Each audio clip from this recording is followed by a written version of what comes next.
Here is Onisama TV, and Raven's Drop is recorded in front of a live studio audience.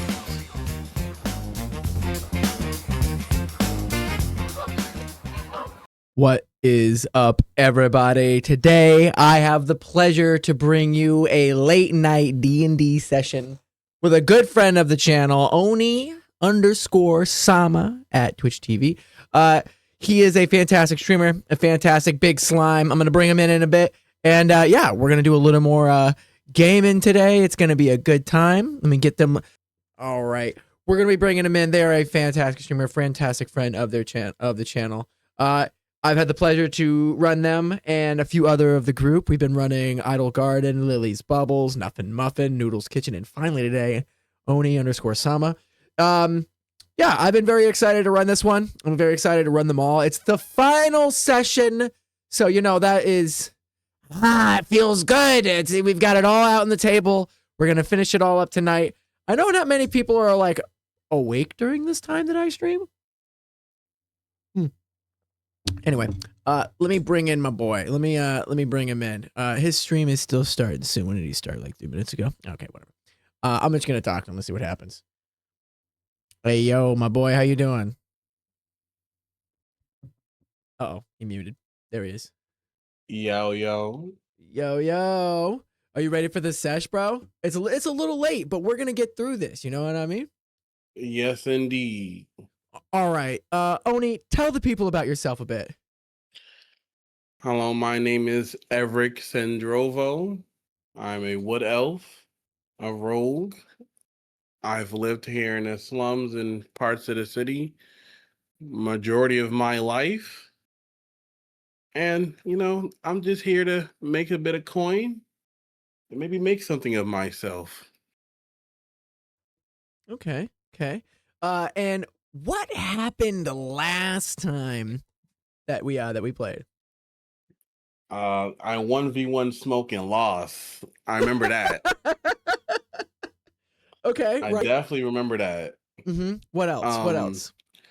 We got attacked by the lizard man and his compatriot. We almost lost that one. If it wasn't for some well-placed shots, we definitely, I don't know how we would have got out of there. There was a lot of helping and saving going around. Yeah. We failed that mission. Well, I think the mission was meant to be failed. You got that big monster in there. Everyone was dying anyway. We survived. I think we should get half point for that. And we worked it out with the we did work it out with the guys who came. So we still ended up getting paid. So True. That's all that matters. That's a job well done. Exactly. I don't think our shared chat's turned on. It says that it's turned on, but it also I see Oh wait, let me start that again. Let me see. There we go. Okay, yeah. Oh no. Okay, now it is. There we go. Koala's here. Now it is. Bet. All right, we're rocking. Okay, Best test. Thank you, Koala, for being in here. Guys. Thank you, Koala.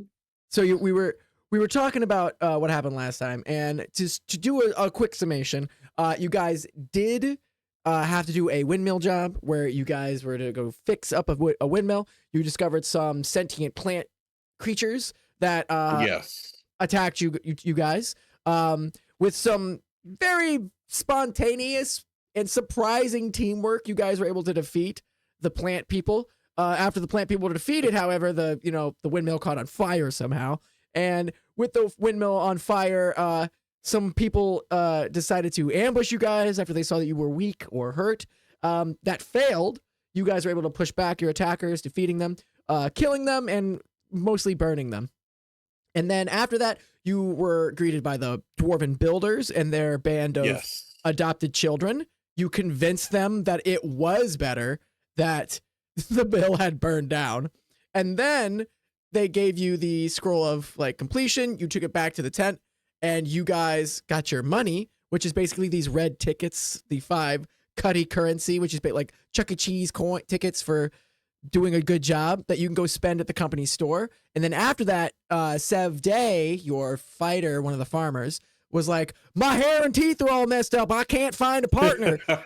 And then they went to the healing tent. They found a place in line that they didn't think was quick enough. They tried to convince the nurse that they needed like immediate attention. And Narissa Seahart, seeing potentially like a healing potion, tried to steal it from the nurse, who promptly noticed and broke her hand right then and there as like a very like, bah, quick justice. Don't mess with the tent. The one person who wouldn't come to me for stealth needs gets her hand broken. It's the hand. Who could have thought? Well, that's when you noted. You're like, okay, impulsive. Got it. Yes, very. I had to put Literally that in my when I notes. come in. Very impulsive. Very impulsive. Writes it down. Very impulsive. Then after that, you guys went outside the tent, and you thought it would be a great idea to go home. You slip away from your newfound compatriots of the evening with the first time ever completing a level 1 job. Remember, because prior to this, you had only been doing like day labor, like level 0 jobs, and it was not like good money. You weren't making money. You were just like getting maybe like enough for a meal and then going home having done basically nothing. It was only this time that you found people to help you were you able to actually like complete this level 1 job. And with that, let's jump back in to your session of Raven's Drop D&D. The windmill looms behind you, its skeletal frame unseen now that you're back inside the tent town of Cuttysark's Old Town Revitalization Project. Your forearm bears a shallow cut, a souvenir from the job. It's a clean one. You earned it. Most of your other wounds were either healed by Callie Sharp or Narissa Seahart on the way back. In the distance, the warm glow of the revitalization tent and its canvas walls shimmering with lantern light. Inside of rows are tables display items that hum with power. Do you remember the last person you talked to before you left the tent town the first day?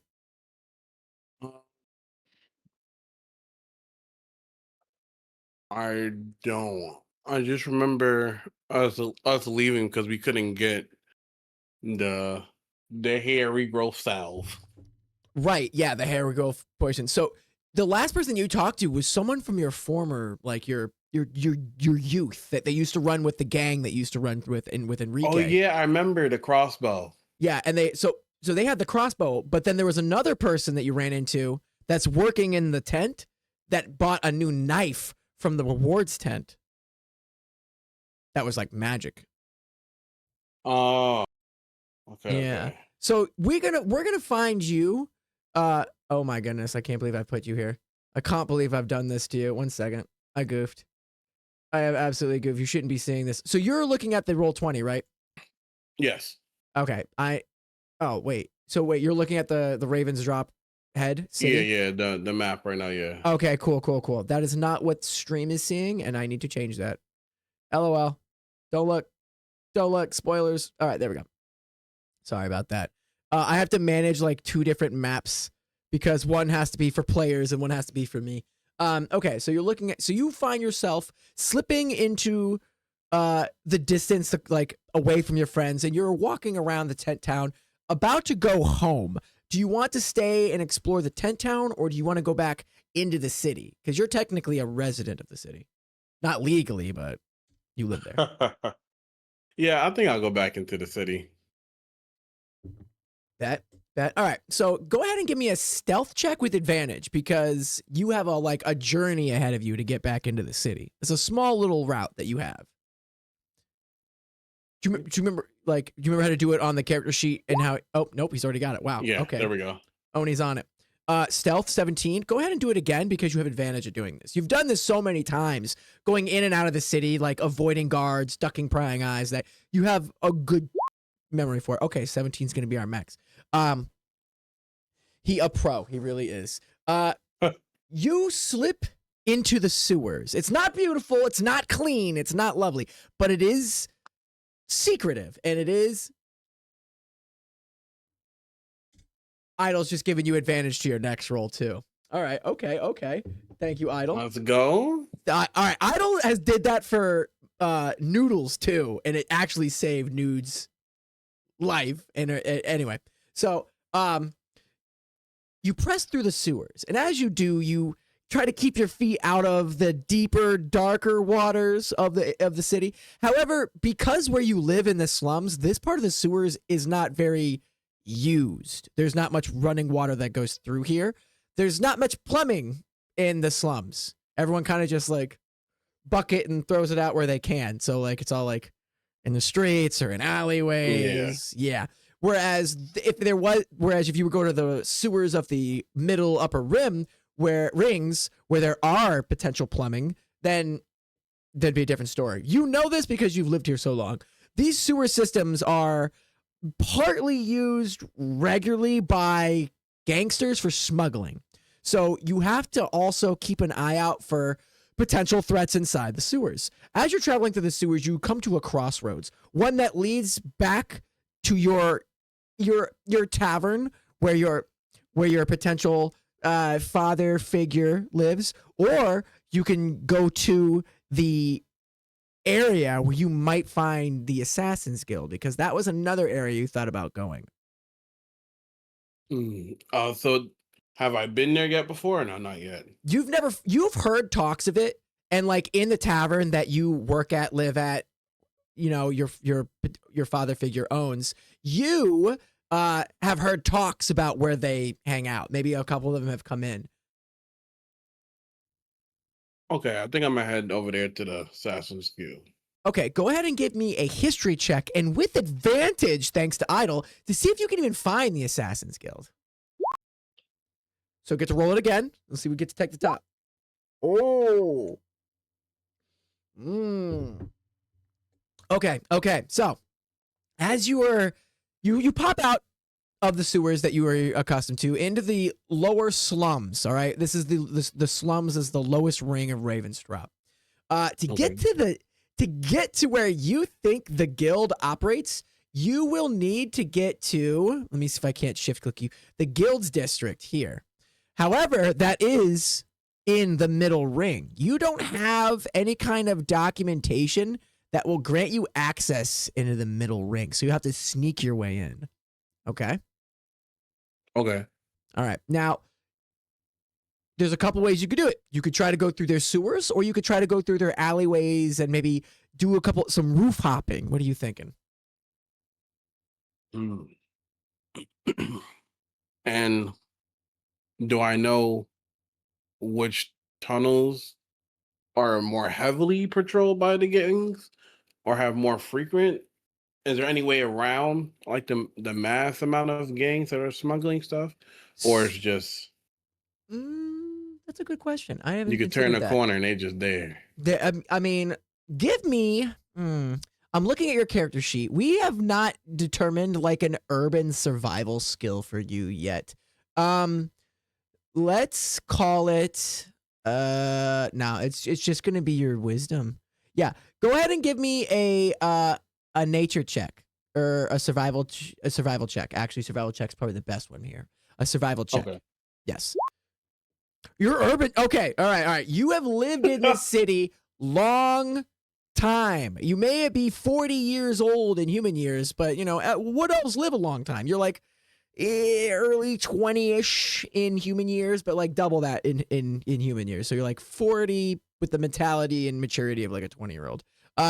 So you've been here a while. You know the street like the back of your hands. You know there's a couple of tunnels. I'm gonna highlight them in a different color here so that you know them. You're like this orangey color, so I'm gonna change it to the opposite. I'm red. All right. So the red is the rings. Blue will be the tunnels that you could potentially take. So right on the outer edge of the slums here. Oh, I don't think it's okay. Yep. Here we go. I'll see it now. No, that's not big enough. I don't like that. I'm gonna make a bigger line, extra large. Okay. So there's a tunnel that leads from the outer edge of the slums to the docks that you can potentially slip through. There's like a gate passage right here. All right. Hey, I don't thank you for the stream streak. That you could potentially slip into. If you were gonna go through like the archways, you would want to go straight through the main bazaar. There's a lot of foot traffic. There's a lot of chances that you could slip into a crowd, unnoticed, and blend in. Okay, so with your knowledge, those are the two main ways that you would get to the docks or the guild's district. Okay, yeah, I'll take that one and try to slip into the crowd. Okay, Make okay. use of them. Bet. All right. So go ahead and give me a stealth check. It's late in Raven's Drop. It's about right after sunset, and the lanterns have been lit all across the street. Ooh, it's a 9. Ugh. However much you want to blend in with the low lives of the slums, you do still smell like a open bonfire. You are covered in blood, more so than the people around you, and you are also still covered in mud, and you look like you've been outside, and you do not blend in with the people of the slums. The people of the slums are emaciated, freezing, things wrapped around their feet. There's there's a heavy poverty in this area. Ramshackled houses are crammed together. The cobbled streets are broken and full of snow and mud and other things. You're immediately noticed by a guard as you are trying to make your way through the slums. And as you get to the area that cuts off the middle ring in the slums, he stops you, and he puts his hand on your shoulder. He wheels you around and goes, "Hey, who are?" And I need you to do a history check for me. Okay.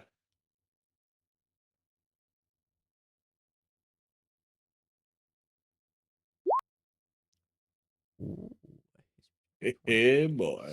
Okay, you recognize this guard. All right, this guard was somebody who was the same, who is the same age as you, but a human. His name is Taline Longstride.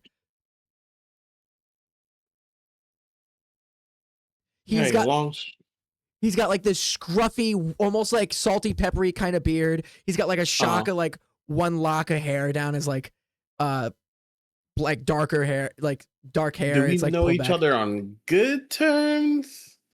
Like we share a beer and stuff, or he's always trying to chase after me? Unfortunately, you guys were a part of rival gangs in the past. It seems, however, now he's armored in a guard attire. He might have gone, clean, keeping his nose clean. Hmm. He's like, "Oh, wait a minute. Do I know you?" Um, I don't know. I don't know any guards. Oh yeah, no, I wouldn't know a lowlife like you. And you see what his guard buddy next to him goes, "Hey, get that guy out of here already. What are you doing talking to him?" "Oh, nothing." He pushes you out of the way and pushes you behind a building and goes, "I do know you, don't I?" Yeah, you do, man. It's been a while. "Yeah, it So you're a has." guard now. You turned your whole life around? I wouldn't say all the way around. We take some. He looks around so no one's listening. We take some, under the table. All right. How about I grease your palm a little? I'm just going in for a look. Nothing. I'm not doing any jobs, nothing like that. Just in and out. Mm. It's dark. You probably All have a right, good all set right, of all right, eyes. all That's right. why you saw me. He looks around and goes, all right. Look. I can get you in for tonight. I'm not on guard for tomorrow. So if you're trying to do it again. Yeah. Yeah. All right. Cool. Only Cool. tonight, man. Only tonight. Okay. He extends a hand in a greeting where he's trying to establish what you would call tribalistic like a tribalistic greeting. Gangs in this area use special handshakes to determine what rank in a gang or to determine who they're a part of. And you have never been part of a gang recently, but you've been around them a lot. You know what I mean? Yeah. So go ahead and give me another survival check with advantage this time to see if you recognize the greeting and can return it. Okay. Okay, we're gonna go with that first one. It's essentially like a modified dap of some kind. There is like a way where he puts his knuckles in the handshake where like you grip, like he puts two over yours, where it's like you're not in the gang and I'm like 2 levels in the gang kind of thing. Mm-hmm. So you reckon he must have in his time gotten to some kind of position of authority in the gang, but is now out for some reason. That's weird to you. That's a red flag. Why is he out? How is he out? Okay. He goes, so yeah, man, if you after we do this, we're cool and all, right? oh yeah, I don't run with the yeah, I don't run with the crew anymore. So yeah, no worries for me. I don't really care. Let me ask you a question then. Yeah.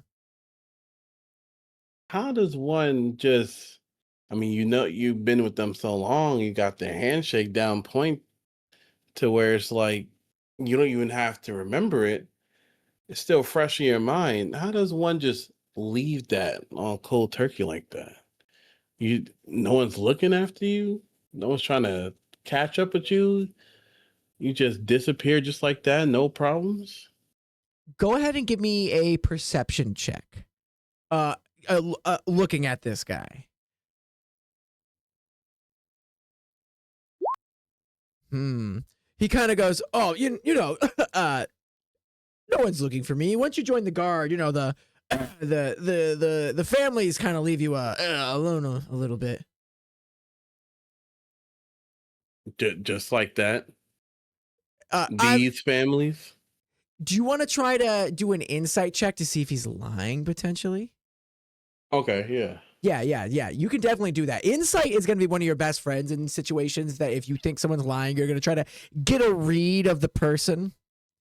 A for Rizzo, thank you for that 3-watch streak. What's up, brother? Welcome in. A 9. You haven't spoken with him in a while, though you have questions. He doesn't seem to be lying.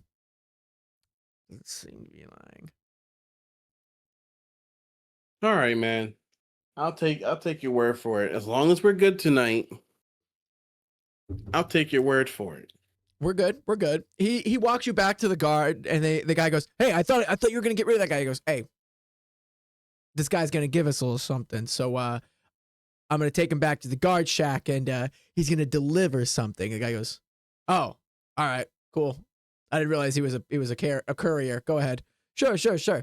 He walks you like behind like a wall, and then he goes, "Okay, you're in the middle ring now." As you look, like immediately as you exit the slums, the cobblestone streets become like relatively stable and flat and fixed, and stuff like you can notice that the buildings, the streets, they're all significantly more intact, well maintained, either by the people that live there or by the city. The ramshackled wooden, like crammed together housing is gone and is replaced with mostly stone buildings.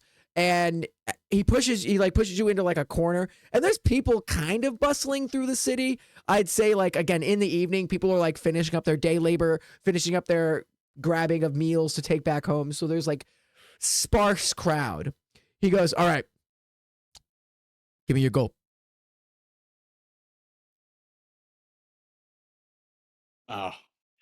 What even happened? So if you go into your inventory, you should see like at the very top, there's like a gold square. It should tell you your number right there. Oh, okay. Yeah. So it's there's actions, there's inventory, or you can click the red button and it'll like pull out the rest of it, depending on how you've got your So do you see how much gold you got? Yes. Okay, cool. He goes, "All right, go ahead and give me some." He like puts his hand out. Let me give him 5. You give him 5. You put 5 gold in your hand. He like snaps it closed. He goes, "Pleasure doing business with you," and he just kind of walks off. All right. Now, I guess I'll take the alleyways to try to see if I can perceive the assassins again. Okay. So you start making your way through the alleyways. You're looking for signs of like thieves' cant, which is like carvings or pictograms on walls. You're looking for like graffiti or symbols that could potentially move you in the directions. Go ahead and give me another survival check to see if you can't read any of the urban signs that the Thieves Guild. Okay. You know that they're in the guilds district, so we're gonna put you in the guilds district. Okay. All right. That's where you're at. You guys you are. I keep saying you guys because I feel like I'm talking to a group, but I've been doing solos all week. You feel like I'd be on this. I'm gonna move you to a different map really quick. Let me do that. Get you to your new map. We're gonna take you to this alleyway. Hopefully you see this. Yes. All right, cool. Why? That's a map one. Oh, you're still on the map layer too because I'm terrible at this. Okay, you find yourself in this alleyway, and as you do, you see a person standing in front of you.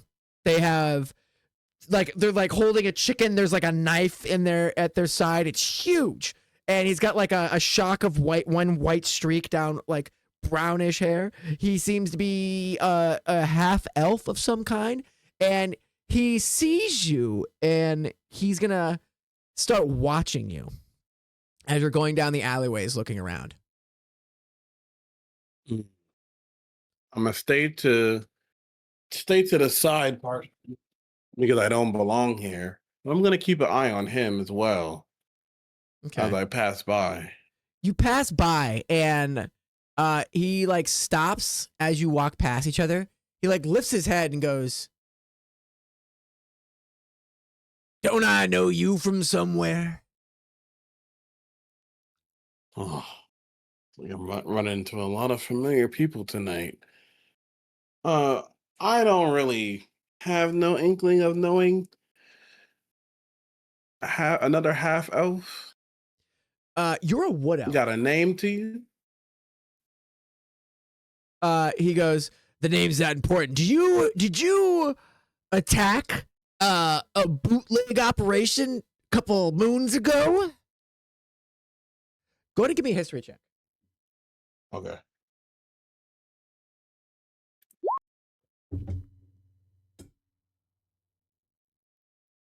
Yeah, you indeed did a job for a gangster group that you work with in the Elven district, and they did attack a halfling bootlegger job because they were taking out some of their business, and you were a part of that attack at one point. I mean, you might know this guy at some point for some reason. I see a lot of different guys on jobs. So I think you got to be more specific on who you are first. Without even saying a word, he is gonna drop the chicken, grab something from beneath his cloak, and throw it at you. I want you to make a dexterity saving throw. Okay.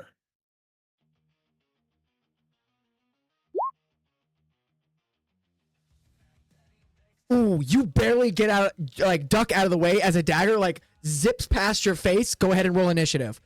He seems to remember you, even though you don't remember him. Oh no, that's wrong. Your initiative is just above your charisma, like next to your charisma stat under your proficiency. It's like a tiny little like. There you go. There we go. You still got the same roll. That's crazy. Okay.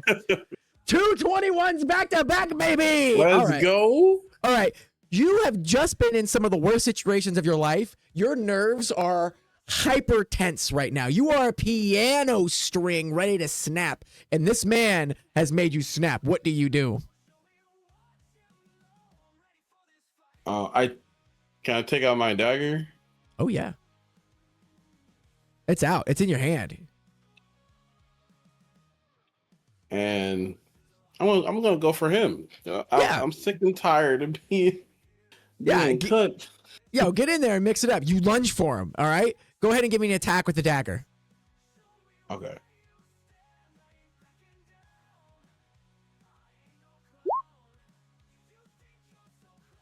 Hmm, 10. He's not armored, but he's quick on his feet. As you bring your dagger down, he grabs your dagger hand with his offhand, and he's gonna try to punch you in the face. Can I dodge? No, because his action that he did earlier caused you to make a dexterity saving throw. Unfortunately, Okay. if he's just attacking you, it's just against your armor class, and that's what he's doing. So your armor class is 13. He rolled a 12 plus 2, which gives him a 14. So I beat your armor class, which means he's gonna punch you in the face for 3 points of damage. Boom! The fist makes contact with your lower jaw. You just go, like blood splies from your lips as he splits them. You like sprawl on the ground briefly as he draws like another dagger from his side and goes, I'm gonna cut you like a fish, boy. What do you do? Okay. I wanna throw my, because I'm slightly kneeled down, right, at this point? Yeah. You're like on one knee, but you're able to get up quickly if you wanted.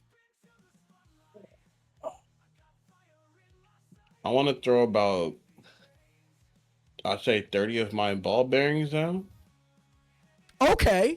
to give me a chance to recover. Okay, so that would be a bonus action on your turn. So you reach into your pack and you throw a handful of ball bearings. They scatter all over this cobblestone street. They like clatter against the ground, and they start rolling around over the guys. Like, you think these toys are gonna save you? You still have your main action. You could pull your short sword and have your dagger if you wanted. Now that he has got another dagger too. Yeah, I'm gonna put my short sword. All right, you pull your short sword and now you're dual wielding. All right. Do you want to go at him again with the short sword and the dagger?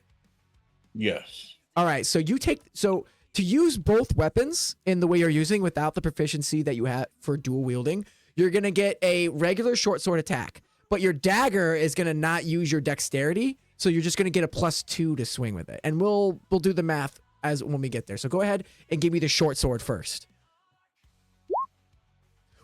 Oh, the sword comes up low. He's watching the dagger in your hand. As you draw the sword, it goes into a swing as you slice across his chest. His shirt splits open. Blood begins to cascade down his torso as he begins screaming, "Ah! No, not like Tommy. I won't go down." You deal because you don't have sneak attack, unfortunately, with this, so you're just gonna do the 4 slashing damage with the sword. Now you can bring down the dagger on top of him. Okay. Oh, the dagger is just as deadly as the short sword. You making up the distance quickly between you two. You take the dagger and you plunge it like right into his neck. And dealing again, not with a sneak attack. How did you deal? Oh, you crit. Okay, dealing 7 more damage. The sword was a distraction because the knife was the real killer. You plunge it repeatedly into his neck until finally his limp torso flops against the cobblestone. Told me your name. You're just standing there in the street. There's like a giant, your lips are blooded and cut. There's just like blood spewing from his torso. It's covering you. And there's like some people have gathered to watch. No one's saying anything. No one's even stopping. Some people are just like smoking in the street, watching as if this is entertainment for the week. As like the chicken like just like stands there, starts like pecking at the person that was holding it a moment ago. What do? I put my dagger, my sword away. Well, actually, no. Look, can I check his body? I mean, yeah, absolutely. You can put your sword and dagger away and check his body. You like roll him over. He just like lolls to the side. You see there's like branded on his neck is like a circle with like an HE for like the halfling, not the halfling, the half elf like coalition that you bootleg robbed, and you're like, oh, yep, I did do that. Oh God, yep, I did kill this guy's best friend probably. Oop. They're just like, oh. Well, I guess he's going to see him now. Yeah, I reunited him. You start looking around. You pull out a locket. As you flip it open, it's like a picture of the guy and like his best friend Tommy. And like you're like, they're like looking at each other in the locket. You're like, oh, that was close, huh? Yeah, that was close. Okay, damn. Now you're together forever. The locket looks to be made of pure gold, though. I'm gonna take the picture out. Yeah, you're like, put it back in his hand and fold it. Put his hand on his chest, and then pocket the locket. Don't be needing that anymore. You won't need Material that, items. No. Come on. Nah. His dagger that he pulled on you is larger than yours. I wouldn't say it's better made, but it will replace the one that you lost in the fire.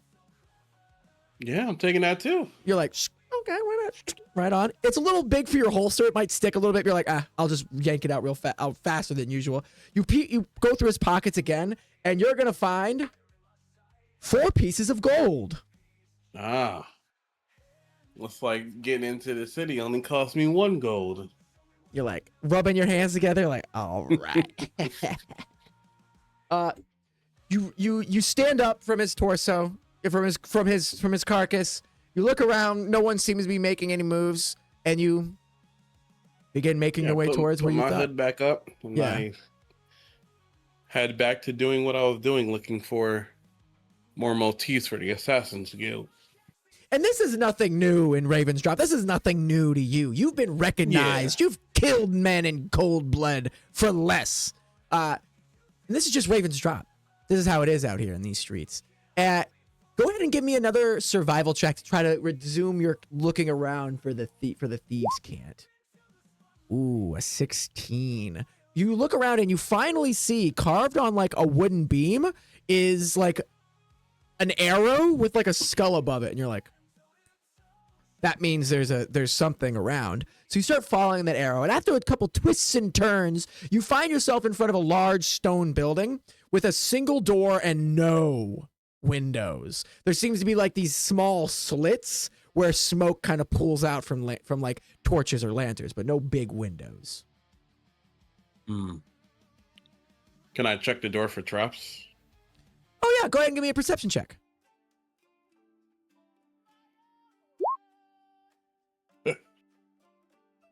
Yeah, this door, damn. If there are booby traps, they are so well hidden, you don't even know if this is a door. This could be potentially part of the wall. You put your hands on it, sturdy. You start trying to rattle it, it doesn't even move. You start putting paper underneath of it. There's no, like, it's like hermetically sealed almost. You're like, damn, this is one fine door. You're like studying the bottom of the door as somebody comes up behind you and goes, ahem. Oh. Hello, how you doing? You're like on the ground, you peer up and you look up and see one of the most attractive, beautiful elven women you've ever seen in your life. She's wearing like black leathers. She's got like a dark cloak that sits over top all of it to keep the wind and snow away. It's covered in like gilded silvers. She's got 3 daggers on either side of her ribs, and she's got 2 like short to long swords at her hips, and she's got like carrying like a wet, dripping dark bag. Oh, my apologies. Is this your door? It would be door, and I can ask who you are trying to lick the bottom of it. Oh, I was just, trying to find my way around. I heard a few things around the city. I don't know. I just came to see about a guild of some sort. I'm looking for.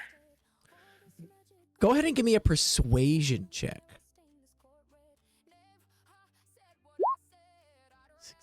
Okay, all right. You are looking for a guild. You are checking out this door. Nothing you said was wrong. As she studies you for a moment, she sees you're covered in blood. She can smell that you smell of smoke. She goes, go over there and wait a moment. She like points to like a bit away from the door. Fine by me. Go ahead and give me another perception check, because she like turns to you to look at you, then turns her back to you, and then she's gonna make like a knock, like a, and I want to see if you can remember the knock. Okay, you are able to remember the knock. It's just like a sharp pa, very easy, just like 1 2 1 2 1 with like small beats in between, or small pauses in between. There's like a small slider, like an eye slider opens up. The door opens and she enters without a word, and then the door closes. How long do you want to wait? I'll wait 5 minutes. 5 minutes goes by. How long do you want to wait? I'll wait another 3. 3 minutes goes by. How long do you want to wait? Okay, I think I'm gonna walk up to the door. You're at the door. You walk up to the door. And now I'm going to try the secret knock. Okay, go ahead. Go ahead and do a history check with advantage because I'm pretty sure you can remember 1 2 1 2 1. Yeah. Okay. Easy. You're just like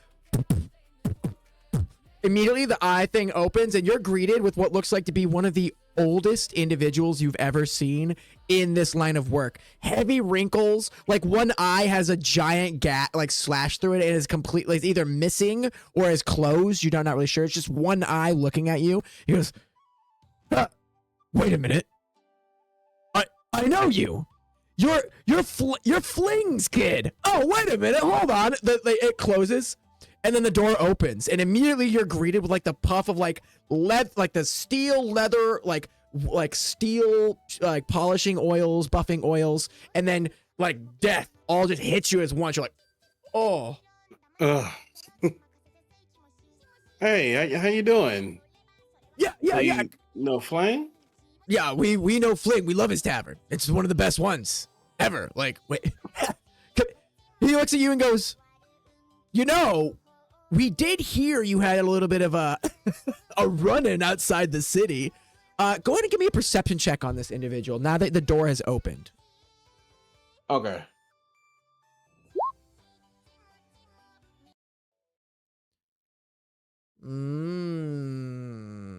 Okay. You know this person. You've seen them in the tavern a few times. You know they run with a group of people that did look like they kill people for a living. They have sharp eyes, sharp tongues, and cold stares. They are always calm, cool, and collected in the tavern. If there's ever a fight, they just simply watch. They never really get involved. If there is someone that has an ire with them, they usually take it outside, and that person never has problems with them, in your opinion, ever again. You don't know this man's name, but he knows yours, or at least knows of you. I'm glad to see a customer anywhere, especially if you love the tavern. Um, I know I've seen you around as well. I didn't quite catch your name though. He looks at you and goes, he's like drinking at something, and all of a sudden he goes, "Why are you here? Wait, we don't have any orders for today." Yeah, so I was just in the neighborhood and a fine young elven woman told me to stand outside and she went in there for about, I don't know, 8 minutes or so. I was wondering, is she gonna come back out? She told me to wait there. And she's all dolled up, all dressed up. She seemed like she has some business to take care of. I don't mind waiting, but I can't be out here all night. You see the state of my attire. Come on, I gotta get back to the tavern. Wouldn't you want to go home and have a nice drink after a long day, especially when you look like this? He laughs. He goes, "Oh, that was you. Oh, she did say some pissy little kid was trying to get inside. We assumed it was some street beggar. What? Why do you want to get in here?" I was looking for a guild of sorts. The Assassin's Guild. There's like laughter kind of ripples through the room as you like look past the darkness into the room. There's like several other individuals around a couple of tables in this like stone house. There's not a lot of tapestries. There's not rugs. There's just like tables, chairs, and beds lined around the side with like heavy trunks behind them. They're like sitting at tables, like maybe they're drinking something, maybe they're counting gold, maybe they're writing something. They just kind of go. They start like laughing a little bit. And then you see her again. She steps out from like behind like what looks like to be some kind of like tapestry or curtain of some kind. She goes, "Yeah, I told them you were out there. My bad." So was there something you needed? "Oh, no. I just told them there was a kid trying to get in here. It's hilarious." Truly. So this was all some sort of prank here. I mean, we all have our little fun, and you are not hurt or covered in fluids or anything like that. I think you'll be fine. But no, go home, kid. You're not good enough for us. And how do we come to that conclusion? I know my buddy over here has been to the tavern, but I haven't met you before. She steps up and she taps the bag on a table as it's like dripping wet. As you look at it more, it's like a small, like 1 foot long, about 8 inches wide bag that's dripping this dark red substance. As she like opens it and pulls it down, there's just like a head, and she goes, "This is a bounty of 100 gold pieces. I heard that you burned down a mill for a level 0 job today, and we frankly think you're too green." I dropped my. We frankly think you're too green. You are way too green. Impulsive, bad decisions. No one here would want you to be their partner. No one wants to trust their life to you. And she like looks around. Anyone willing to sponsor him? And everyone just kind of like goes back about their thing. She looks at you. Green? The guy in the alleyway over there would beg to differ. She looks back. Talking about taking heads. I think I could sit at the table. They all laugh at you again, and they go, "A street fight around here is nothing. We have them every day. Go ahead, do a level 3 job at the tent, and come back and talk to us. How about that?" A level 3 job, huh? Yeah, level 3 job. Come back and talk to us when you've done that. So you guys were all teamed up when I did that level 3 job? I have no problem doing a level 3 job. But see, the little issue is you can't do jobs alone. You can't do jobs alone for us either. We work in sex. We work in teams. We travel fast. We strike hard. That is my partner over there. And she points over to some, you see what looks like to be another grizzled elf. And he's just got like these lines all over his face from like cuts and scars. His ears have been like stripped down of their sharpness, maybe cut from battles or from some kind of like ritualistic cutting of them. He just looks and he goes, "Ugh." You're like, "Oh, Jesus." Paylor, fuck, damn. All right, then. I'll find my way to a level 3 job, and I'll be back. It's not one of those pranks, is it? You gonna honor your word this time? She goes, "Cross my heart." And like just kind of like sits back down. You'll know where we are this time, and hopefully you'll be able to open the door or even knock this time. Yeah. Thanks for that, by the way. You walk outside, the door closes behind you, you're just like, your face is warm, you're just like, you're with embarrassment, you're like, "Oh fuck."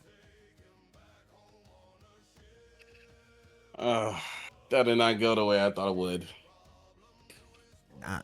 I guess back home I go. I found where it's at now, so now the issue is getting a level 3 job. Yep, exactly. Getting a level 3 job, which means working with people again, which you're like, "Oh no, I gotta work with those guys again." You didn't mind the fact that Callie and Narissa can heal. That was something you've never seen before performed by someone in the lower rings. So knowing somebody that can do that is very good. Yes, they each get 1 debt owed. Yeah, 1 debt owed. You make your way back down towards the main gate where you had that encounter with that guard. You walk out. He gives you another fist bump and goes, "Don't come back tomorrow. I won't be here." All right. I'll come back on the same day next week then. He nods. You walk back. You put your collar up as the wind starts to blow. The snow comes through the lower slums. The mud, snowy, icy streets are kind of hard to traverse as you were like trying not to slip on these cobblestone cracked and like sloped bricks. And as you finally get to the tavern, let me put you on that map. Let me put you on that map so you can see what we're working with here. There you are. So you find yourself in like the original spillway, like the spillway of the tavern. There's like one door that opens up, and then there's like an area where people are like smoking outside of. It's like inside, outside, sort of. There's like coats are hung up here if people trust them to be hung up. Most of them are not worth taking. And you see these two guys. You see like an older gnome and a human, also pretty old. They are. Let me get rid of that automat. Get that bot out of here.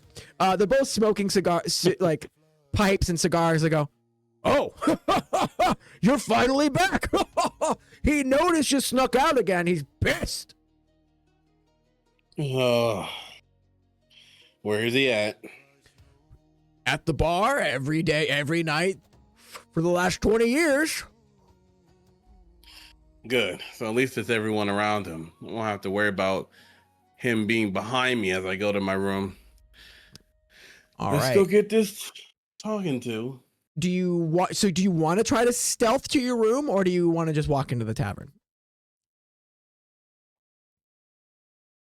I'm gonna try to stealth to my room. All right, go ahead and give me a stealth check.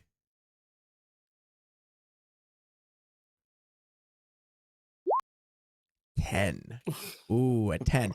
The door opens, and as it does, you put your hand up to grab the bell that goes like ding to announce someone coming in. So it goes ding, and you like move the door, and then you're able to like put it back behind you while closing the door and turning slightly. The bell does not make a single bit of noise. Your footsteps towards the door, towards your room, do not make a single amount of noise. However, there are a lot of eyes in the tavern tonight. Then a lot of people know you in this tavern. They've known you since childhood. If they've been coming here as regulars. And one of them sees you are clearly sneaking to your room and goes, "Flang, Everett's here." And then you look up over at the bar, and you see this 8-foot tall, completely bald, long-eared, huge tusk, boulder shoulder, python armed, giant beer belly, all with a big apron that's holding it all in. It's covered in stains and grease. He goes, "Everett, where the hell have you been? Get your ass over here." Coming. Hey, Fling. How's your night been? I don't want to hear no, "Hey, Fling, how was your night? Get your ass over here. Get your apron on. I've been serving every customer all night by myself for 2 days. I've been worried sick about you. Get your ass in the kitchen." I can't even wash up first. Get your ass in the kitchen. All right. You walk into the kitchen and you like find your apron, which is on a small hook by the outside. You like put it on. You scrub up in the sink, which has got like cold water, but it's soapy, so it might be cleaner than normal. You wipe it off. You wipe it on your apron, and as you like turn around to go back outside, you see like towering in the doorway that's too small for him, like one hand leaning under it. He's like blocking it, and he goes, "Where have you been?" Oh, you know me. I was doing jobs, one of those squibs, you know. You better not have been in that tent last night. What party? What are you, an adventurer now?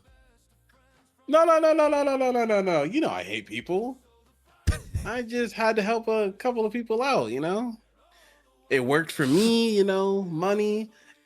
You need some extra funds around here, right? It's funny that you should say that. He goes, "I can't have you out and working with these low-life hooligan scums, those good-for-nothings." He presses against the wall and he like goes, "Yeah, I only worry about you. I was swamped all day. Yorick didn't show, and you were nowhere to be seen. Do you hear me? I can't have any more trouble like you caused before. I don't have any more money to cover your jail time like the first time. Ever since then, we've been low on funds, and I need the money to keep this place running." I know. I'm sorry.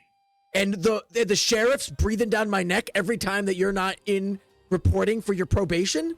I can't have this. I'm sorry, Flang. we was out there. I was trying to do something to help you back what you've done for me. It got a little sticky out there. I kind of lost the time, but I'm back. I'm back now. I'm back now. I got my apron on, and I'm willing to stick around a few more days. He like grabs your cloak and sniffs it. He goes, you see his giant orc nose completely like take in the smell of smoke. He goes, why do you smell like you were in a fire? I told you no more stealing from fires. You could die. So this time, funny you say that. The fire stole from me. My 2 daggers. I only had one. Well, yeah, the fire stole from me. Don't worry, it got its returns. I thought you threw away your daggers. I'm safe. You promised me you would after that incident that landed you in prison. So yeah, those daggers I did throw away, but see, I'm talking about a different set of daggers. Because look, if I'm gonna walk down the alleyways here, I gotta protect myself, right? You don't want me coming home because everyone else has daggers and I don't. He like grabs you by the cheeks and like presses your lips. He goes, why do your lips split? And he like grabs your arm. Where did you get this cut? Oh, see?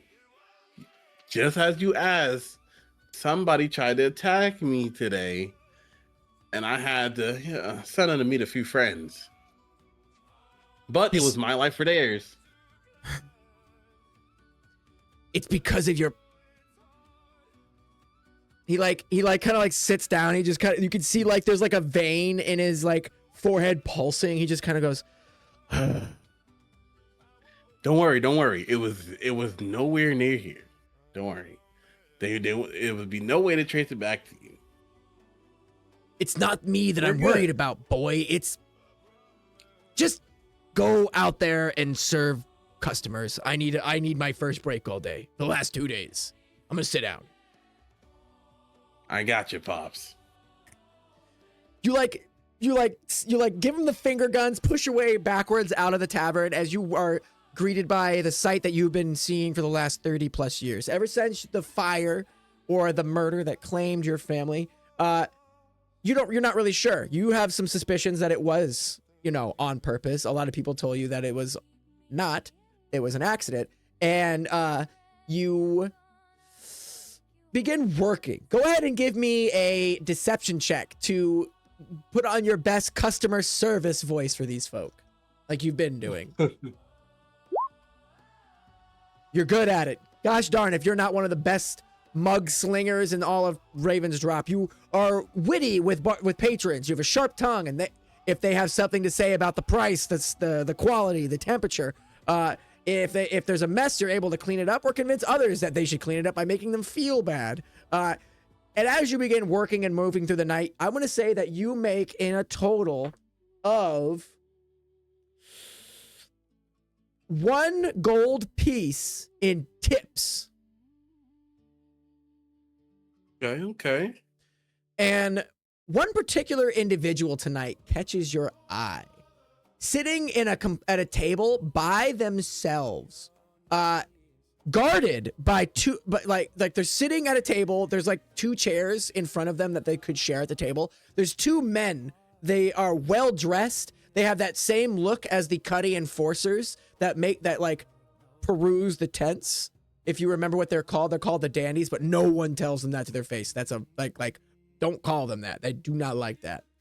And sitting at the table where they are seemingly guarding is a light-skinned individual. He's got heavy braids with like gold links and like chains in them. He's got a very nice, elegant black suit, which is like a multiple like layered, got chains that hang around the front of it, one that goes inside of it. He's wearing nice slacks that have very fine boots with special silver tips and heel clicks. He's got a large rapier at his side, and he seems to be like spinning a blade on the table, just like with like this ease and practice of someone that's been handling weapons all their lives. And he's just like staring you down, just like,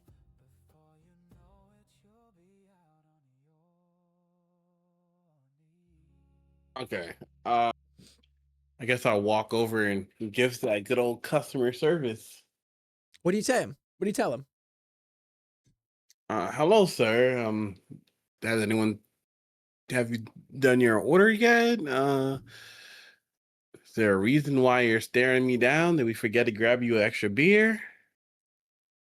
He adjusts his hair briefly, like puts it behind him, and it's a long locks. That's what he has. He goes, someone said that you wanted a good word put in for you with us. He's like spinning the dagger. He hasn't taken his eyes off you. Yeah. One of the guys I knew for a long time. I've seen what he's done for himself, with you, the men next to you. I just wanted to see if that same chance could be, maybe awarded to me. Me and the guy who put in a good word, we both basically come from the same walks of life. I was seeing maybe you're interested in another pair of hands. Give me a history check.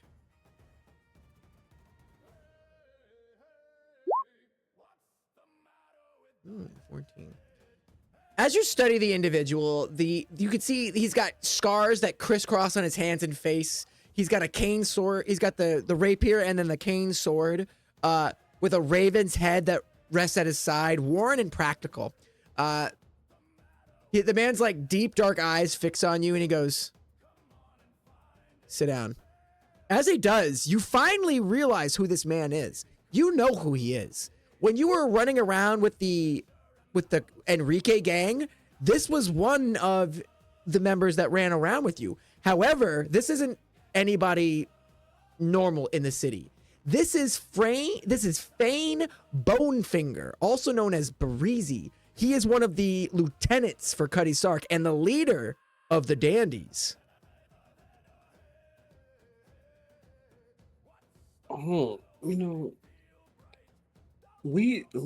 each other, don't we? We do. So you came here to evaluate me yourself, then? It this mean I possibly have a shot if you came all the way down here?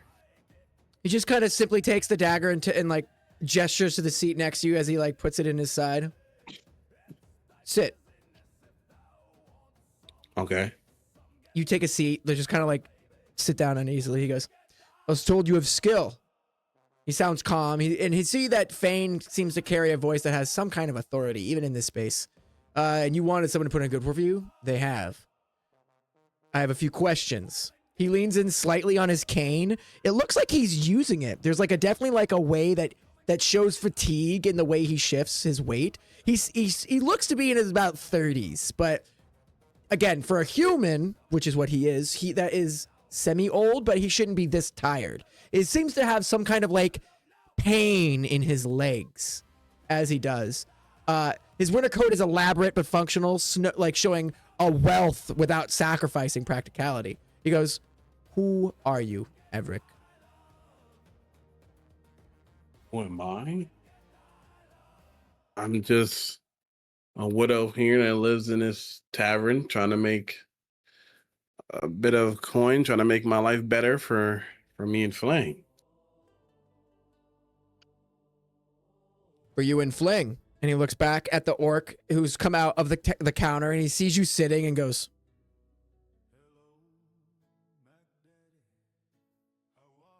I just waved to him down. I got it. he goes, and he goes back to the bar and starts pouring drinks. And he goes, what does the orc mean to you? Well, he raised me since I was young. I lost my family in a fire, so this is the only, I guess I could say, home I've had. And how long have you been in the city? Since I can remember, really, about all my life. How do you feel about the city? I guess as any city goes, there's the upper and the lower ranks. This is the card I was dealt. I'm trying to make the best of what I can with it. I feel like the disparity is a little too much, but hey, I'm not really in a position to change that. And what if I were able to put you in a position to change that, Everett? He's studying, his gaze is intense. He's like staring through you, like he's trying to get some information that you're not giving him. He's looking at you. In a position to change the city? That is that the level of job we're talking about here? Potentially. I have to get a measure of you first. What would you do with power, Everett? True power. True power. Well, for one, make sure that me and my people aren't out here struggling and being treated like the dirt that we lay in. And anyone, who's starting to live a life or who's lived a life the same way I have, give them the chance that I didn't have growing up. And what chances didn't you have growing up, Everett?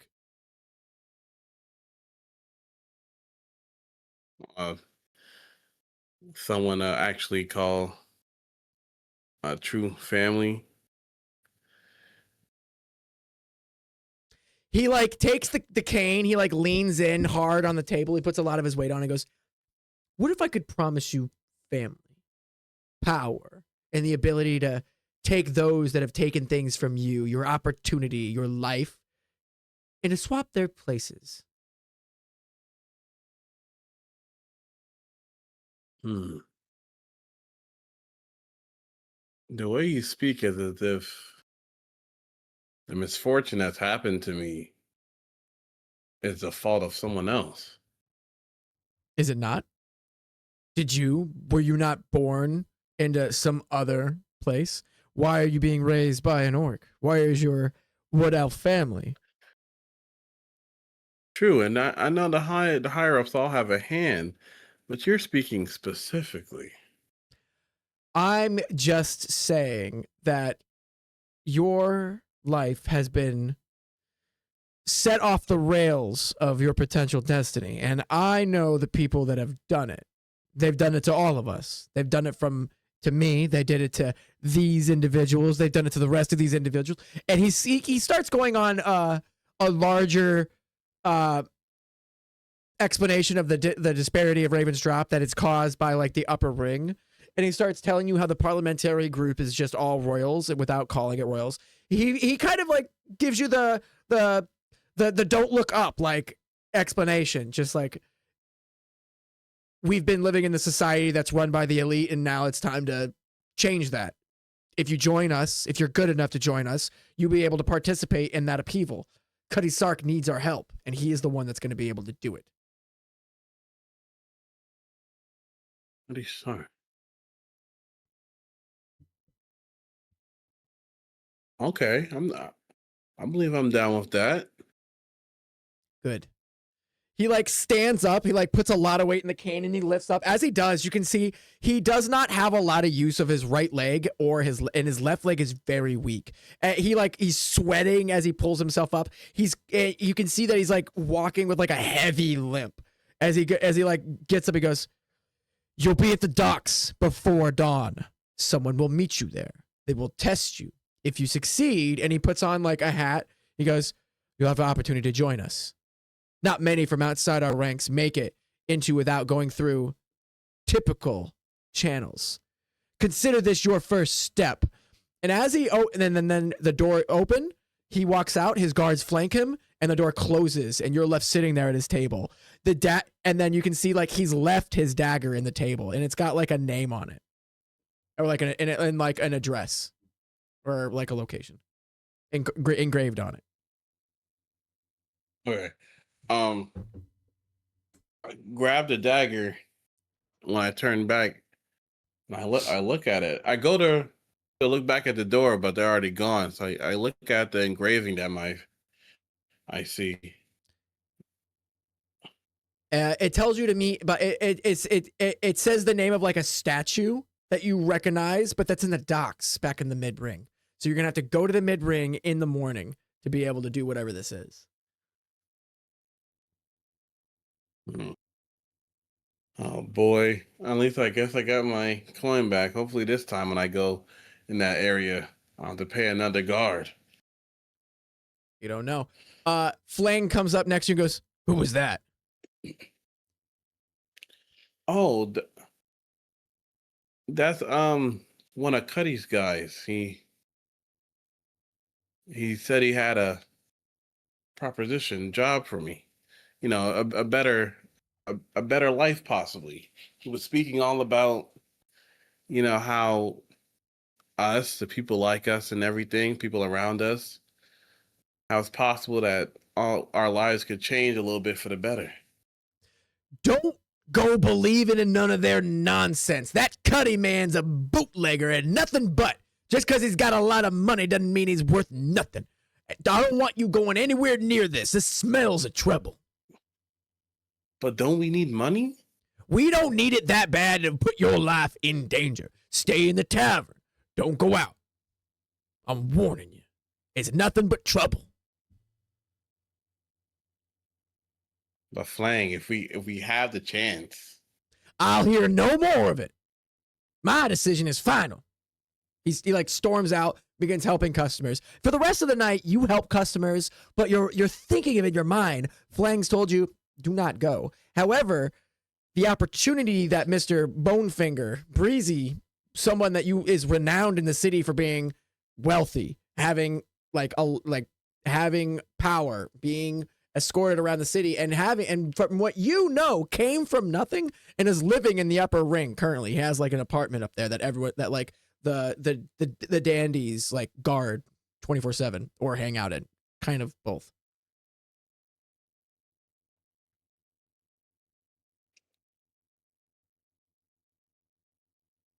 I love you, Flang.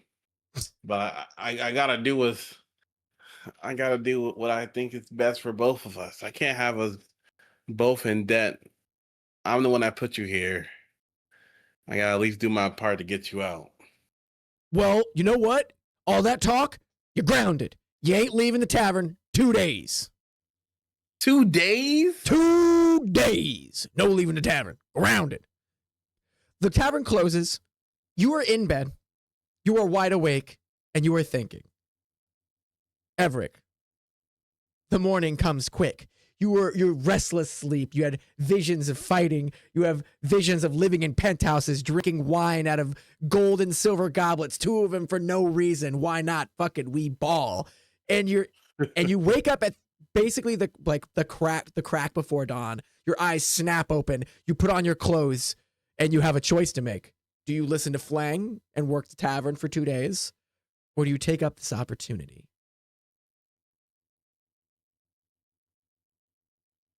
Hmm.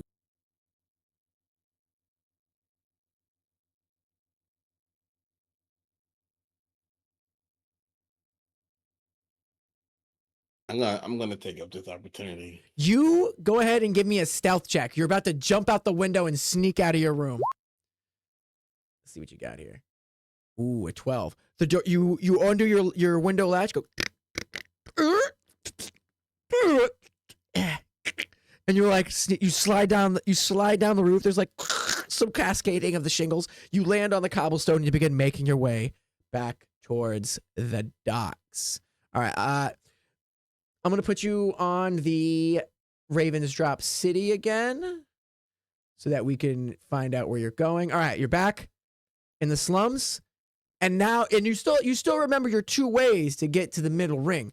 However, your plug told you that this route is not going to be viable through him, but you know there's a way you can sneak through here, but you may encounter rival gangs. All right, I'm gonna just take it with the gangs. You're just going to take over the gangs? All right. Go ahead and give me a survival check. Ooh, a 6. It's early in the morning. You are not thinking. Your head is swimming with possibilities. You're like on autopilot, like walking through streets, avoiding crowds, but your head is swimming with gold, women, money, power, everything that fame potentially promised. You're just like, oh, when I get rich, when I hit the lottery, I'm going to give us a nice apartment. And as you're thinking that, you bump into somebody, you go, ugh. And as you see, there's like 4 individuals have not moved as they saw you coming towards them. And you're just like, I need you to go ahead and give me another history check on them.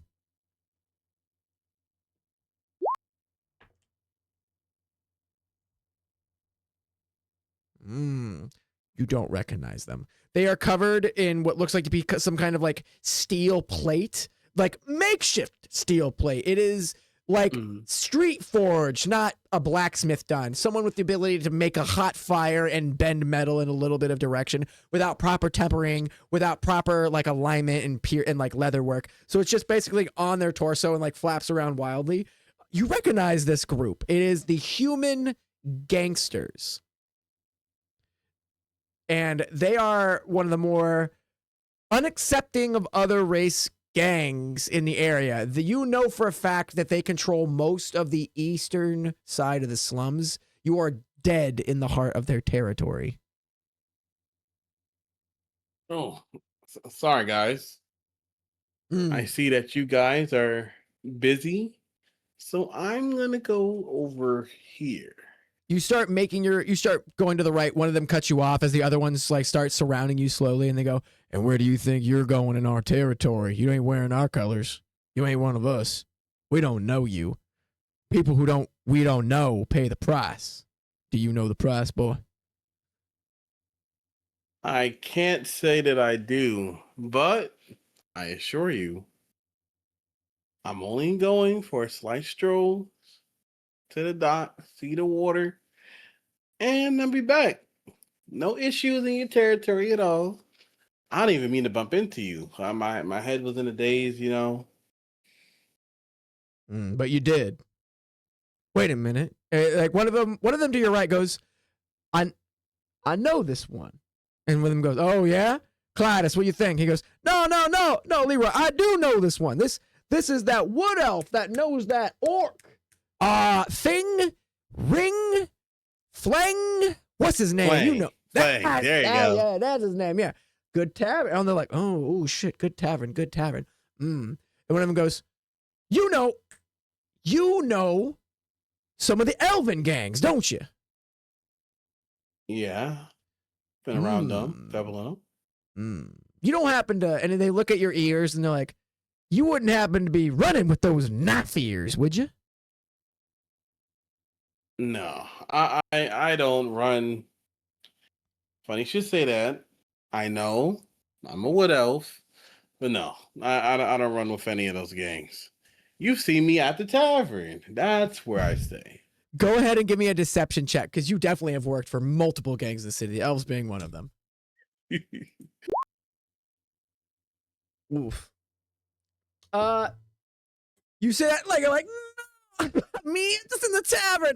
One of them goes, no, wait a minute. Wait a minute. But you're an elf, right? You said you're a wood elf.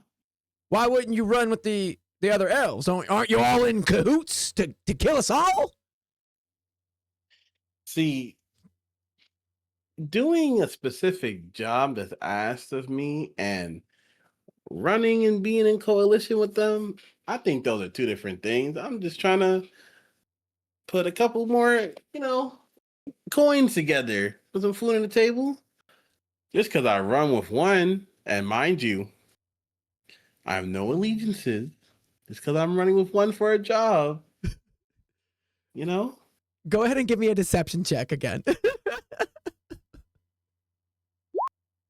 Slightly better. You're like over explaining it a little bit, and you can see these 4 individuals have their brains have turned off. They're like, all right, look. How about this? Mm. When you come down the flames, I get you 2 beers each on me. I have to be there, but on me. Go ahead. Idle has given you +2 to this roll. Go ahead and give me another persuasion check, because you could easily smuggle 2 beers out of the kitchen, no problem. For each of these. Okay, the 19, all these guys look at you and go,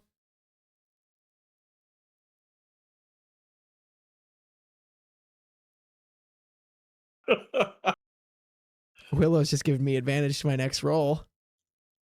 Oh, no. I am going to do an insight check.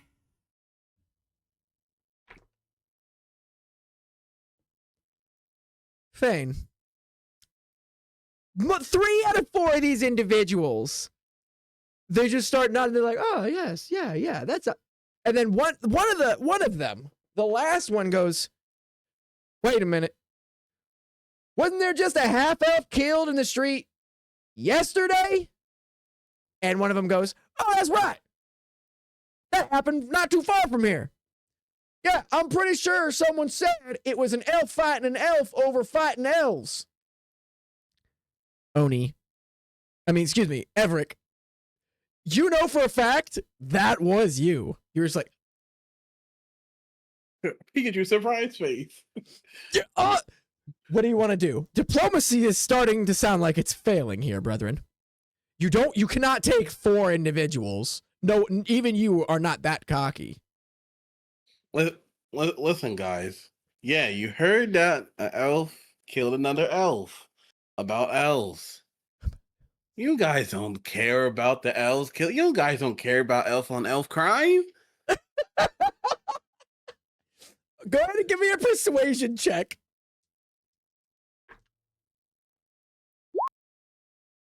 Ooh, you're rolling really good here, Oni. He goes, "You're right.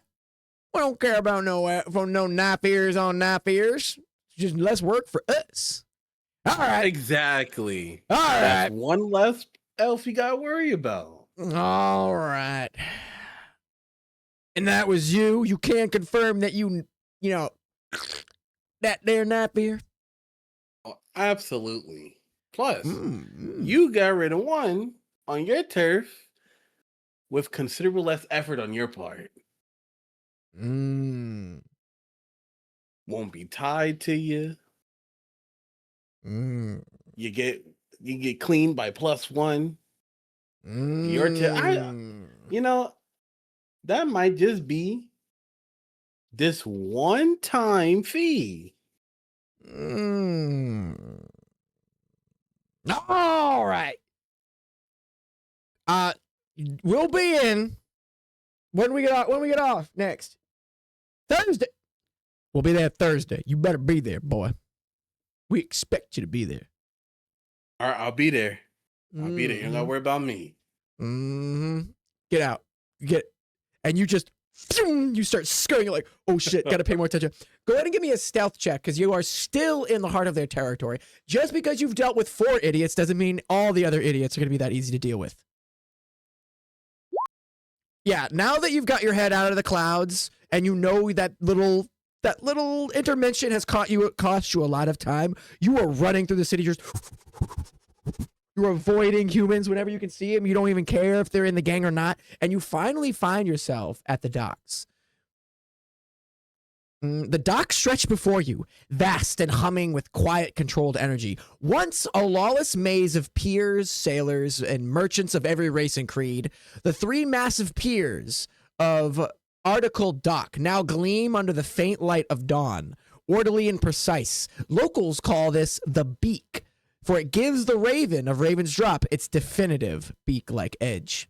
Ships from distant ports line the piers, their goods unloaded not by chance, but by workers sanctioned by Cutty Sark. Sailors, smugglers, and dockhands in plain clothing move with practiced coordination, knowing that theft or a misstep is swiftly dealt with here. The docks are safe. Even for a poor fisherman can leave his pole unattended, confident that the enforcers of Cutty Sark, or the dandies, called under breath, will watch over them. As you step into the pier, a gentle clack of boots against wood mixed with an unexpected rumba rhythm. You hear like a lute playing next to you. Your eyes catch a lean figure in the distance, dark hair, caramel skin, eyes that seem to pierce through the chaos. He watches you intently, a guitar in hand. He makes no move to approach and no signal to start approaching him, simply plays. I look at the dagger again to get an idea of, to make sure which statue I'm going to look under. He seems to be standing under the only statue in the area. It looks like to be a statue of Cuddy Sark. So you see like a large bronze statue of a tiefling. So like horns pulled back, hair flowing, like cloven hooves, but he's got jewels all over his hands in these forms of these giant gaudy rings. He's wearing like multiple bracelets. This cloak flutters by as he's like holding what looks like to be a sea serpent in his hand and like a spear in the other, about to stab it. It's very like Greek mythology inspired, and you're just kind of like, ugh. But he seems to be. You've seen this like this young man with the lute playing, just looking at you at like sitting with like next to it. All right, I'm gonna walk up to him. Okay, you walk up to him. He just keeps playing. He doesn't seem to do anything.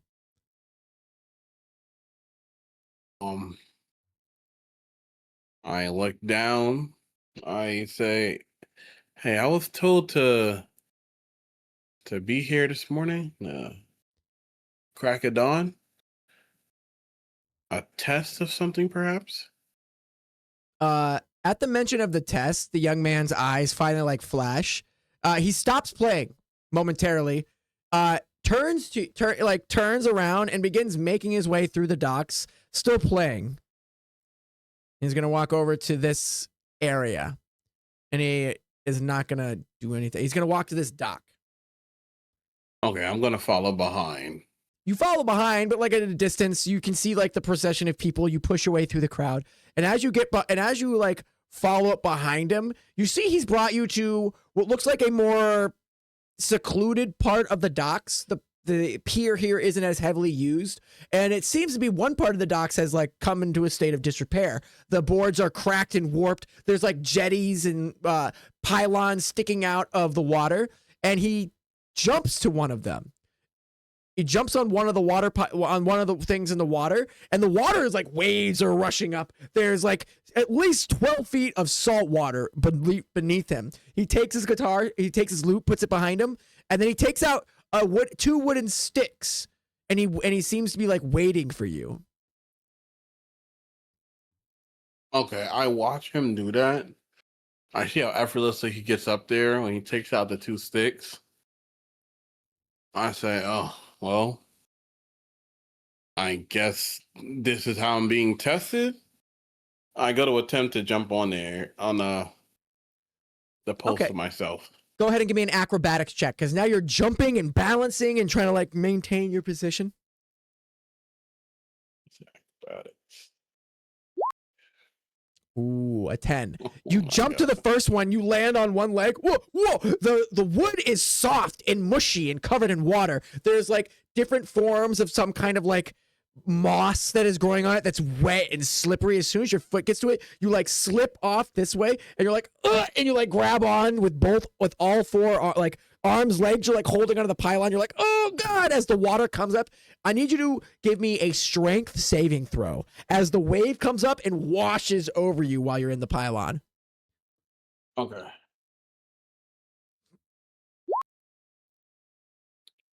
Oof. The water slaps your full body. Your arms let go of the pylon. Barnacles tear up your their forearm, and you're pushed into the dock. You're gonna take 2 points. All right, hold up. We have to give you a long rest because you did sleep that night after your fight with that one guy, so you have full health. But you're gonna take 2 points of damage, and you're just slammed into wood and barnacles. By the way, you're like, oh! You like shake yourself off, and you swim back up to the top. You climb up a ladder that's at the other side of the dock, and you see the young man waiting there still, just like you're soaking wet. That you can taste blood in your mouth from like biting the inner part of your lip. Is this a prerequisite for the test? He just Or stands are there we waiting. just up here so you can show off? He just stands there waiting, not speaking. I'm gonna attempt. Actually, can I check to see do all of them are slippery with moss and stuff? You go ahead and give me a perception check. 22. He might have jumped from the pylons, but it doesn't necessarily mean you have to. You can see there's this boat here that's like tied up. You could jump from here to one that's not as mossy. It seems the one closest to you is definitely the worst off of the group. Yeah, I'm gonna go that route for the non-mossy one. All right, go ahead and give me an acrobatics check, but you're gonna do it with advantage now that you know like the waves, the motion, the ocean, the shit that you just stepped in. There it is. Ooh, good thing. Okay, good. All right. So you jump onto the boat with ease, land, jump off the rim of it, and land onto one of the like things sticking out of the water, the wooden like platform that just barely fits under both of your feet. As you're like, whoa, aha! He nods and he throws you one of the sticks. You catch it, and then he like seems to like smack at it a little bit, like, come on. Oh, we're doing this. He doesn't say a word. He just. All right, go ahead and give me an initiative roll. Ooh. You're still trying to find your footing. You look down briefly, and as you do, he whacks the side of your hand that's like with your fingers that's holding onto the stick like real hard. He goes, whack. You're like, ah! Go ahead and give me a Constitution saving throw. Your fingers like instinctively like let go of the stick and it falls into the water, and you both watch it like go whoop, and just get carried away by the waves. He looks at you and goes whack whack and hits you in the face twice. You're like, ah, and then he pulls out another one, but this time shorter. And you're like, oh.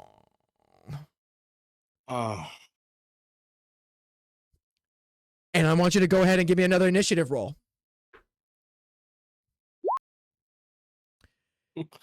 You're like, all right, here we go. And as soon you go to lunge, as you realize the sword that you're using is at the same time longer than all of your daggers, but shorter than your short sword. It's outside of your typical range. You lunge at him. He takes the longer stick and smacks your stick away. I want you to give me another acrobatics check as you're now deflected sideways and going straight into the water.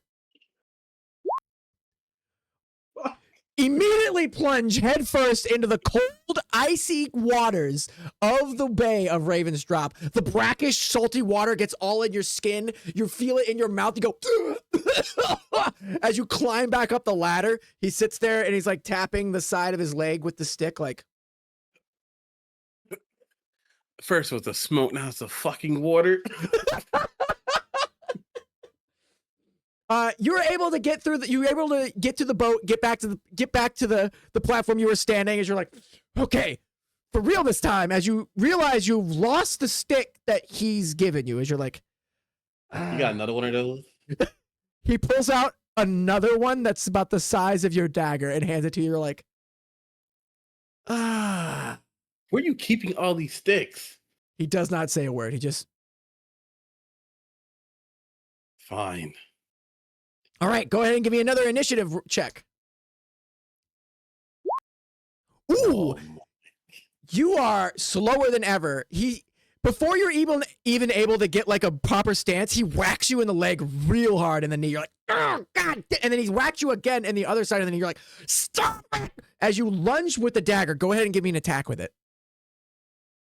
Oh, just my dagger? Okay. Well, not it's for your dagger because it's the size, but it's a wooden stick. You're not actually gonna like stab into him. Okay, but I can still hit the dagger attack. Yeah. Hit the dagger attack. It's perfect. Yeah. Oh, you take the dagger and you push it past his sword, or where his longer stick has less strength at the center than your stick closer to your hand. You grab onto his stick and you throw it out of his hand. You go, ha! You can see his hand go. Now it's time for your stick to get small. He pulls out another long stick from behind him. What the fuck? And I need you to make another initiative roll. Go ahead.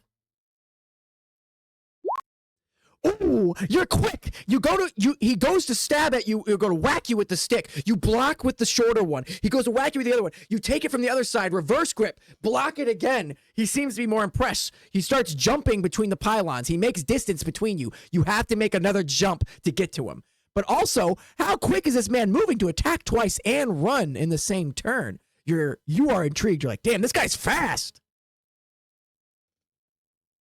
God, they sent me a damn pro for this damn test.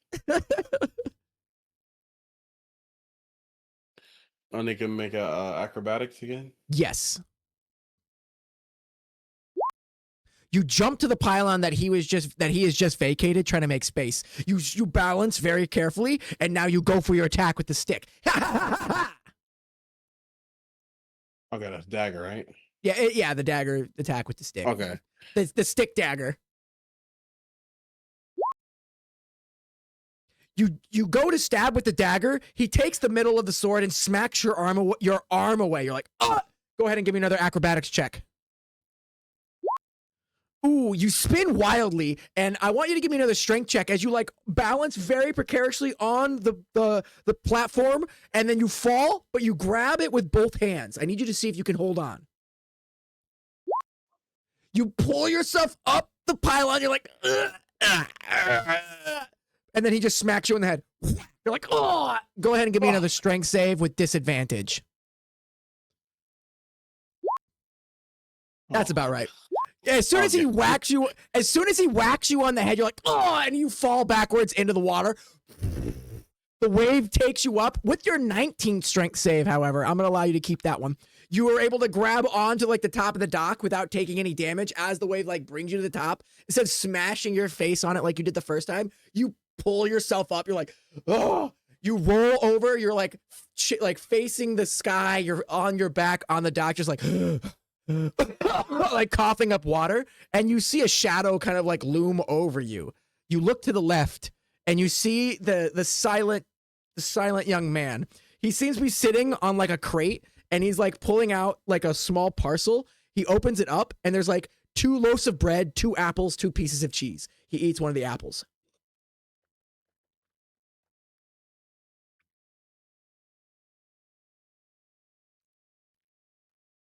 So, is that it?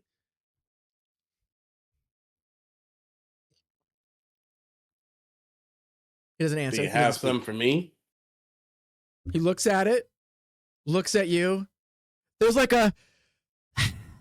And he hands you one of the apples. He hands you the 1 piece of bread, and he hands you the other piece of cheese as you guys begin eating what looks like to be a Spartan breakfast as you guys both watch the sunrise over Raven's Dock. You're like...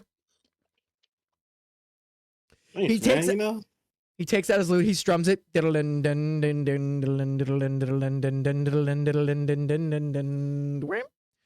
like, you're freezing. It's cold as fuck. You're just like, fuck. You've been splashed in the water. It's just above freezing temperatures in Raven's Drop. You need to find somewhere warm quickly. Is that like on the map there? Is that like a little campfire? Yeah, so you see like there is some kind of like potentially fire brazier that's like lit up in the like over here. Yeah. You want to walk over there? Yeah. I'm gonna be right back, buddy, and I'm gonna head over there. You walk over and you join what looks like to be a group of sailors, merchants. They're all wearing like heavy furs and cloaks and like water gear, and they're like rubbing their hands together. It's never like this in Neverwinter. Oh, you fucking said it. Oh, you ain't Raven's Drop in the winter. Fucking cold. What do you say? And he like when they jerk over to you with like their chin. Yeah, bro, it's cold as shite. Why are you wet like a drowned rat? Yeah. So, funny story. I had to do this test of it. You see that guy over there playing the lute? You point to them and they go, oh shit. And they just run and they just like get as far away from you and the fire as possible. Something I said? They don't answer. They get away from the fire, and you hear that bum diddle-dun, diddle-dun, diddle-dun, diddle-dun. He starts playing again, and as you look back, he's just looking you. Huh. More fire for me, I guess. After a brief respite, you're warmed up. You're more dry than you were, and you can see that the young man has taken his position back up on the platform, and he's got a short stick, not as the dagger size, more of like your short sword size, and another log stick. Okay. I'm gonna head back over there. I'm remember what I learned. And use the boat this time. Yeah, you make it back out to the wooden platforms next to him. He throws you one of the stick, and you guys begin your practice. This time you have a more sure foot. This time you have a more steady grip. Every time he whacks you, you brush it off. You're able to counter back with a stick. You're able to make your own thrust. You're moving footwork. You're parrying. You're dodging. You've started to get accustomed to fighting on this precarious perches instead of on the streets or in small rooms. It's still close quarters, so there's a lot of grabbing and moving. You're able to grab onto him, push him more, and after what seems like to be 3 hours of this rigorous fighting, falling, swimming, getting back up, he seems to eventually, like, you disarm him one last time, and he kind of just goes,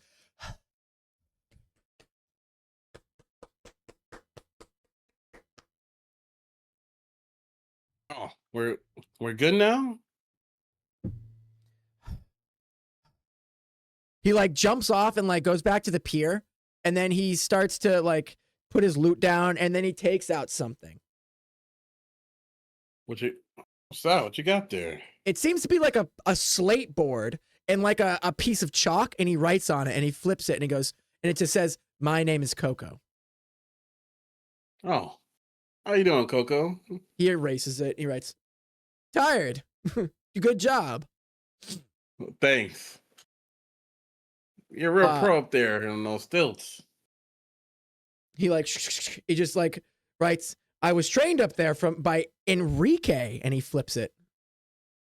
Enrique? That's a name I haven't heard in a while. He writes, "You know Enrique?" Yeah. He was he was my old boss. This is way back though. Do you know what this is? Can I show him my red scarf? Oh yeah, you pull out the bandana, the scarf, whatever neckerchief thing from like underneath your cloak. He goes, and he pulls out one from underneath his fine clothing that he starts to put back on. As finally a core memory, like some kind of recognition unlocks. There's like you remember the lighthouse where you guys once hung out. As you know, Enrique lived there with a group of children, and you remember that Fane was one of those children. You don't remember Coco, though. He must have been after you stopped hanging out with them. Oh, so you must have been someone from the next generation after I stopped hanging around there. He goes, Fane found me in a ditch. Oh, that makes a lot of sense. So you definitely came after I stopped hanging around there. It's good to see someone from the old gang, especially someone as skilled as you. He puts out his hands for a dap. You guys dap up, and he goes, he rubs it in. "You did pretty well, but there's some stuff we're gonna work on your form." It just says, "You did well, but your form could use some work." Okay. And anyone trained by Enrique, listen, I'll be your student. He like makes a line with his he takes out his sword, a real sword, and like makes a quick slash and like cuts a line into the dock. And then he like puts it away, and then he starts like coming to you, puts your foot on the line, and starts like positioning you. Your fighting style was much more like in and like around being able to like deceive and manipulate. However, now that he's showing you a true rapier that you haven't used, it's a lot more angles, geometry. You're stepping to the side. You're putting the sword in between you and the individual. You're using your sword to move to like open up their like space, their guard. As he starts like going through the motions of teaching you how to like do proper sword play, He starts like moving your feet. He opens his mouth and he shows you his tongue has been cut out. He is not able to speak. He goes, that's why he keeps like slapping you with a stick, trying to move your foot. He's like, you're like, why won't you just tell me anything? He goes, I see. That explains a lot. and then after your session, he is gonna give you something. He reaches into his pocket and he is gonna pull out a small crossbow, smaller than the one that D. Williams used, more like takes both hands. This one fits snugly with a pistol grip in your one hand alone. And he is going to give you your first ever hand crossbow. Is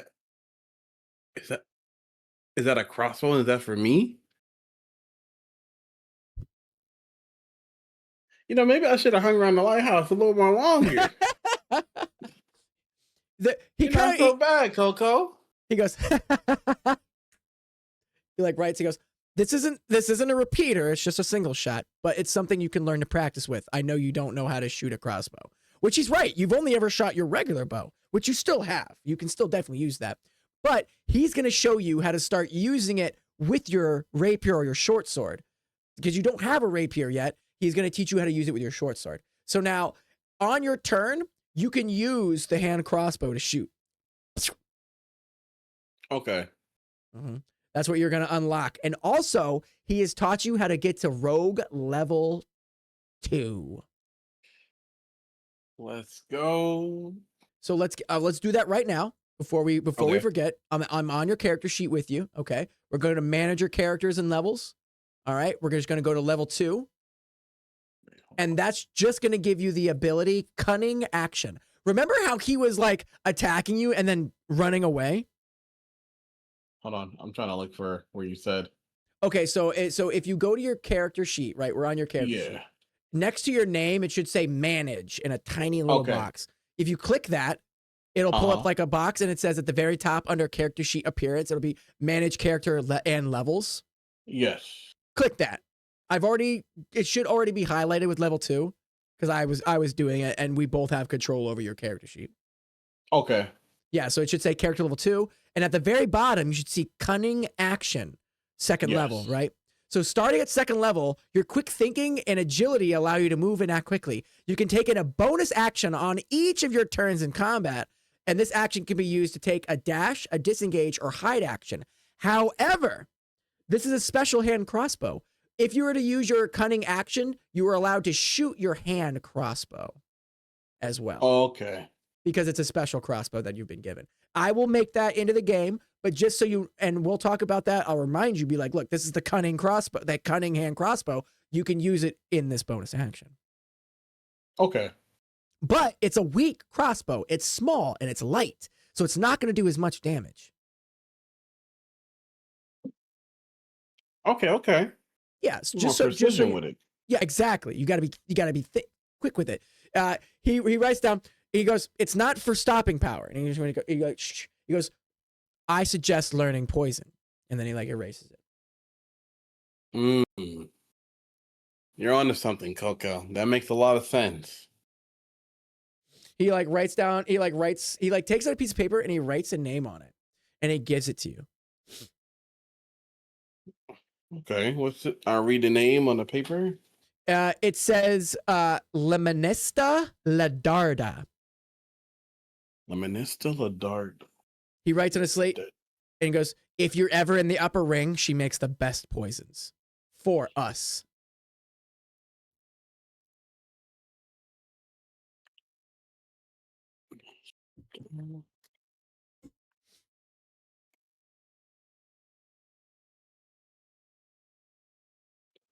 All right, Coco, I'll take you up on that. I appreciate you. He gives you like one final dap, goes back to playing his guitar as he's like walking through the streets. People give him a wide berth. I see I got the best teacher out here. You're just like, okay. You still got to go home. It's about noon. You were fighting or training for a long time, and you know your presence is going to be missed at the tavern. Oh boy. Let me Now, get back. now hold on now. It's the next day. You are supposed to potentially do a level 3 job to get into the Assassin's Guild. Level 3 job. You could go home, or you could try to find those people that were outside randomly in the tent town that were surprisingly good at healing again.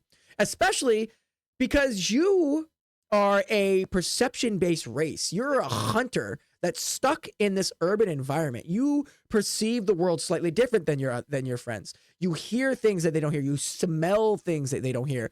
And Narissa smelled like no one you've ever smelled in the lower and middle ring. She smelled of soap. She smelled of clean linen. She smelled like water, where everyone else smells like blood and poop and rotten food and death.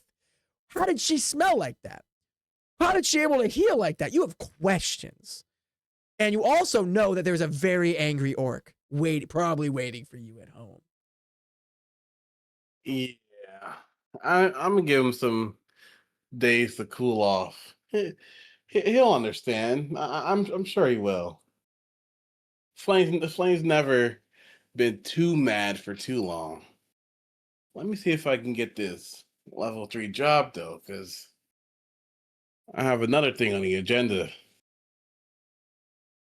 That you do, and that you do.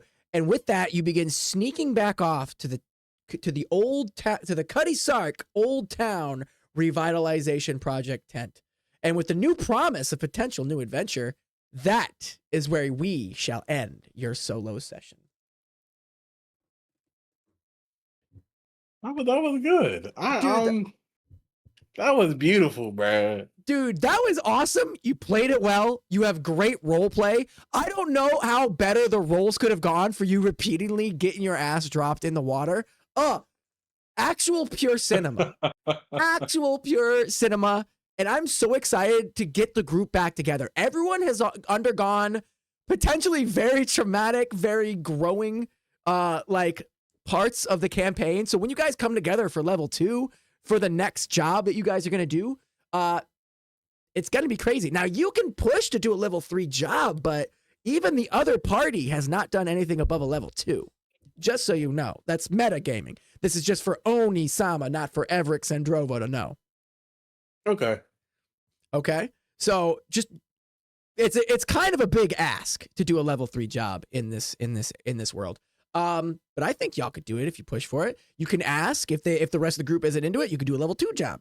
The other group succeeded. We still have that paper, so yeah, you still got that paper, so who knows what's gonna happen next. But we got you to level 2. I'm gonna make your cunning. Yes. There's a couple things I gotta do for some people. I gotta make some items that I gave them, and then I gotta give Idol a list of creatures for her game. But other than that, Oni, do you have any more questions for me? How do you feel this session went? I feel it went well. I finally got my crossbow. It ain't a 50 cal, but I finally got my crossbow and I can get used to it. Exactly. And once you get to level 3, it's going to open up a whole new world of how you're going to be able to fight. At least you ain't die. Yeah, Idol. At least he didn't die. There were some people that